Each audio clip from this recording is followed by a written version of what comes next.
This session I am going to coach you SEO, that stands for search engine optimization. What exactly this term is?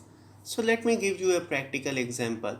Let's say you navigated towards google.com and you just specify the search term as e-commerce WordPress course. So once you specify your text, your search term and click on the search button, Google will be presented in front of you so many results now. So in the first page and top of the first 5 to 10 results will be the one of the most important one, and a lot of people love to click on the those links which will be keep coming at the top of the first page of the Google search term.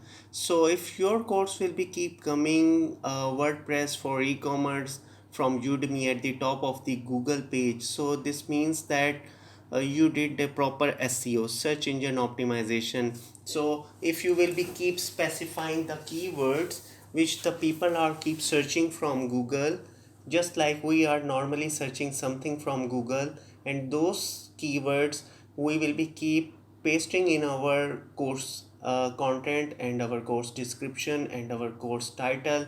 In this way the chances of our courses promotions are very high as compared to our competitors. First of all, choosing a keyword for your course, the keyword will be, I would like to say something which students use in search engine when they are searching for courses similar to your course. So this part is very important, and I am going to share with you now one of the very effective and free tool which will help you to identify what exactly the students are searching for a specific search term.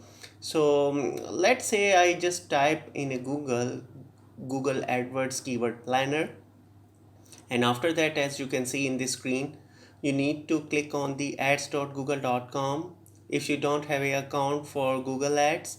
So first of all, you need to create a account for Google Ads. For this you need to have a Gmail account, and with the help of same Gmail account you can use for Google Ads as well. So after that you can navigate towards Google keyword planner, Google Ads account, and in this account, as you can see, if you will be keep opening, I already have a account now, so I no need to create once again. So if you don't have, you need to create it now. So I click on my existing account, and after that I'm going to navigate towards tools and second. So you can say the tools and settings. So after that I need to click on keyword planner, and now you can see the screen is in front of you. So you need to discover new keywords. Let's say if I would like to specify the WordPress course, and I can change the location, I can specify the USA or any of the country as per my own wish.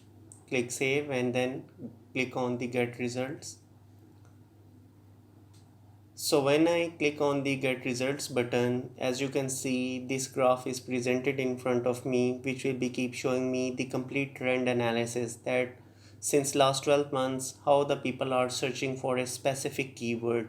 So if I want to create a course related to this specific search term, so I need to make sure first of all that what exactly the trend analysis for this specific keyword.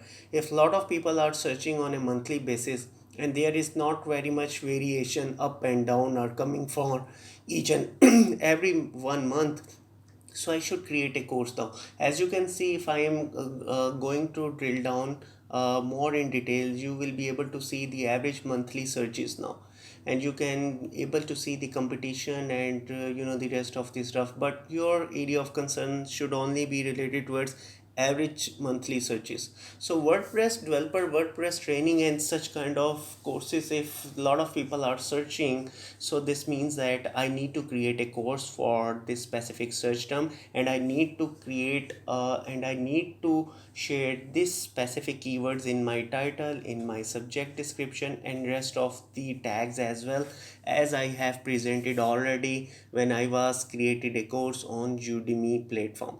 So I hope you got the clear cut idea what exactly is the keyword is. So the question is that where I can specify my keywords. The answers are very simple. First of all, you need to try to create a course description in paragraph. Number second, you need to add headings. Number third, you need to add keywords to the headings, as I have already shared with you Point number 4 is that add more content to the description, as you can get the reference points for the existing instructors whosoever created their courses on the Udemy. And my point number 5 for you, that add the keywords in the heading, and then point number 6, add more content to the description. And point number 7 is add keyword in the heading and in the start of the paragraph and in the end of the description. And point number 8 is that, and whenever you add keywords, try to make it bold. So if you will be keep just following the best practices for specifying the keywords in your course, so that will help you to stand up on the Udemy platform as well as organically in the Google platform. So thank you very much for watching this video. Stay connected, and I will be keep sharing with you more precious knowledge. Thank you once again.